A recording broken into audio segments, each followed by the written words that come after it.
We are live right now and singing a song from our hearts.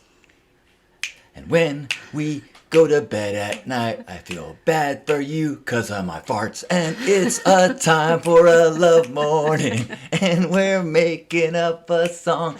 It's on the spot, the lyrics come to me. It's impossible to sing along. Welcome to Love Morning Now. Hi. Welcome. I'm glad you took that one on your own. Good morning. I am John Halcyon. I'm here with Lisa G. Littlebird. and we are co-hosting this morning's Love Morning. So welcome. So we're going to share about our gratitude practice. You introduced this idea that, hey, let's end each day with appreciation of the other person. Mm-hmm. And I should say that not because we were in bed together, because we are wholesome people and we are still chaste and but so by phone, never in person at the end of the day before going to sleep together in the same bed, because we were just started dating. That would be impossible.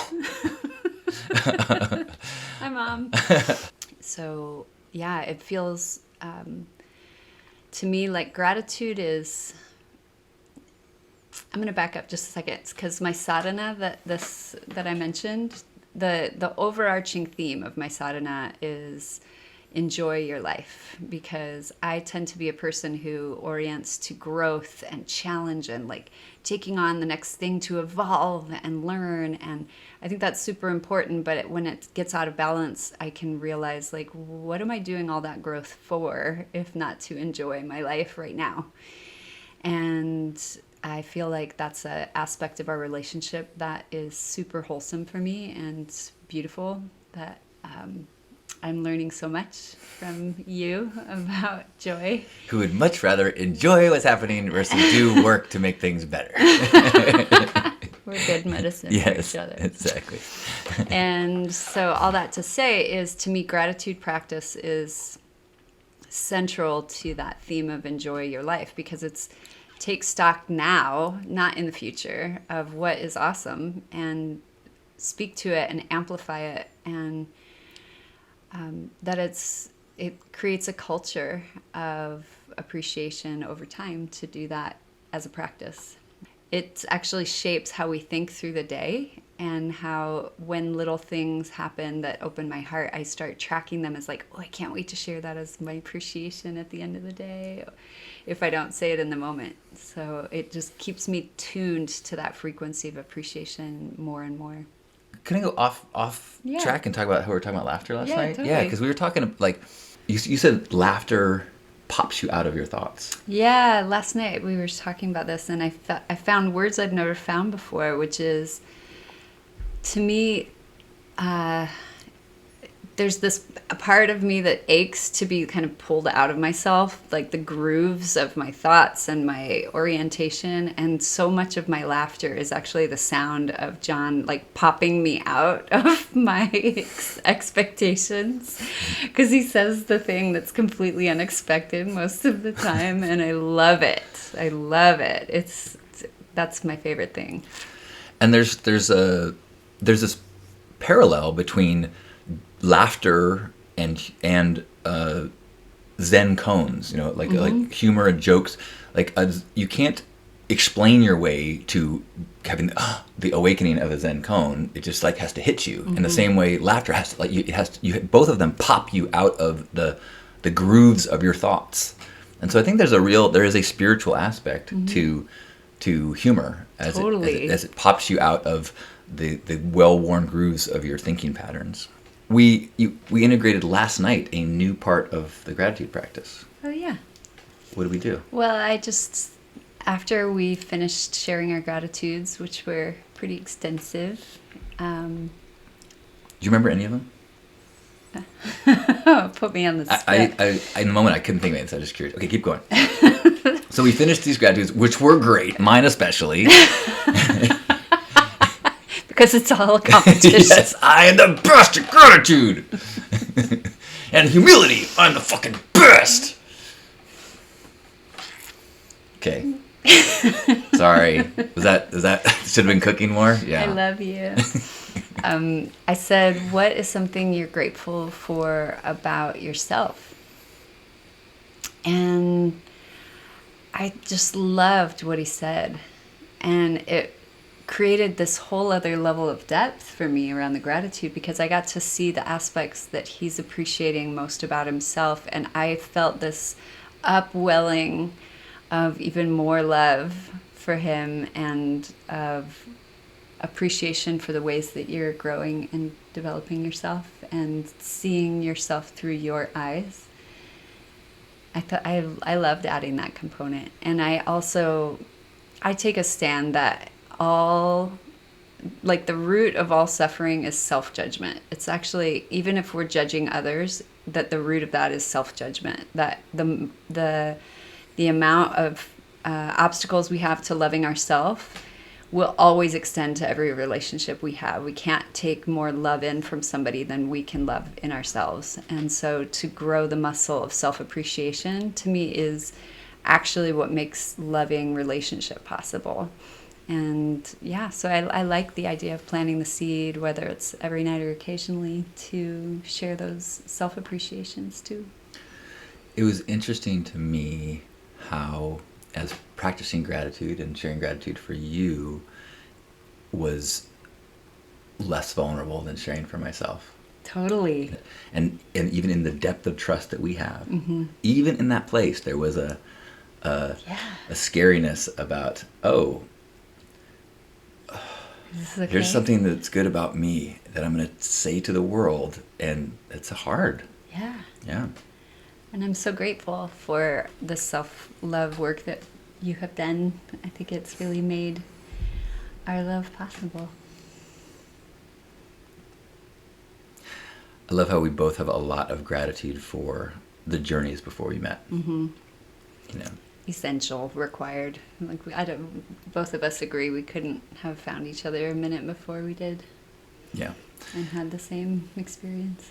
And the kind of this confidence that we can figure anything out, and we can traverse anything, and we can, because we know ourselves, that what our patterns are and what our less than ideal versions of ourselves tendencies tend to be, and so we can communicate that to each other, and we know, I think by enough self-observation you gain compassion for others.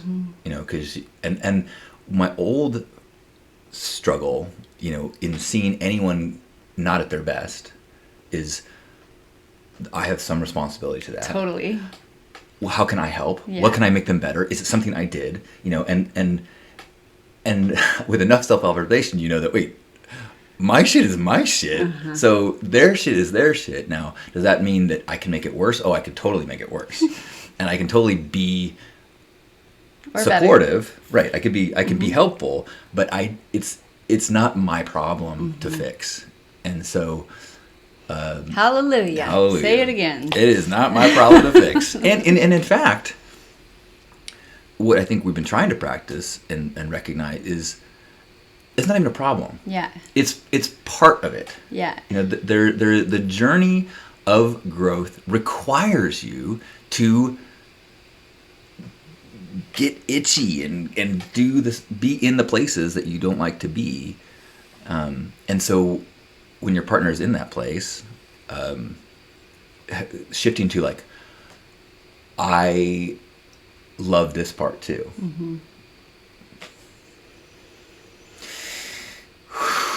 Easy words. Easy. But the more we speak the words, the more they become accessible when you really need them, I think. And the more likely it is that one of us will remember at any given moment. Yeah. And even if we don't, I mean, another thing that I think we've been good about is, as we speak about our processes, and there's this, we both know that we have thoughts, and a thought that we have at any given time is not a commitment to a belief Yeah. or a truth. or says anything about who we are. It's just the mental habits of a lifetime. Right. And so that you could be going through a tough time. It could trigger me to have feelings and thoughts and fears. And neither of those things is any indication of a problem. Yeah. That's hard. That's hard in the moment. Hard. Yeah. But as long as you can get to the other side of it, yeah. Even if it felt like a problem in the moment, it's okay. Totally. And that's trust building. Whew. Yeah. Yeah. We haven't had too much of that, but we've had a little. It was her. It's all my fault. We can both agree when things go wrong. No, that's why we get along so well. We're in agreement that it's Lisa's fault. You heard it here. Oh, let's say some hellos. Hello, Amy. And hello, Dawn. Dawn is asking, what's in our cups? Coffee. Coffee. Yeah. We both have a tendency to wean off coffee and then get back on coffee. And then free ourselves from the bondage of caffeine addiction and then do it again. Step back into it. I'm in it. I'm a bad influence. She is. Remember, she started this broadcast talking about her sadhana, and I'm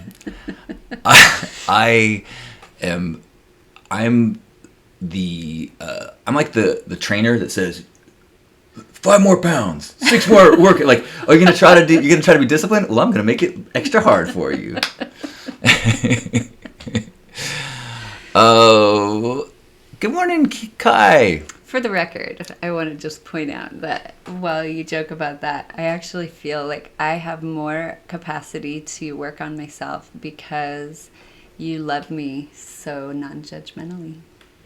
So actually, at the deepest level, you make working on myself the easiest because I don't feel any energy from you to fix myself or be better or thinner or...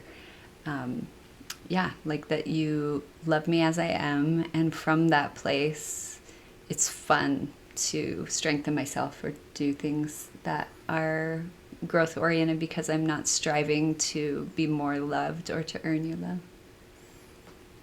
Totally get that. We were talking last night how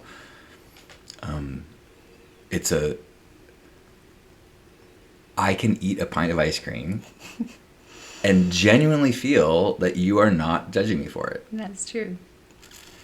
And I think that what's great is that there's plenty of parts of myself that are judging me for it. Except the part that doesn't share it with me. That's true. We did have a little issue last night.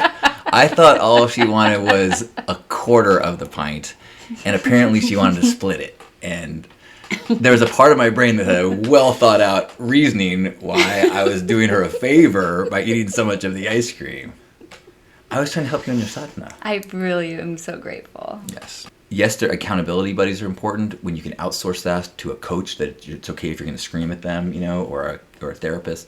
But I don't think you need your romantic partner to be the person who is guilting you into behavior change.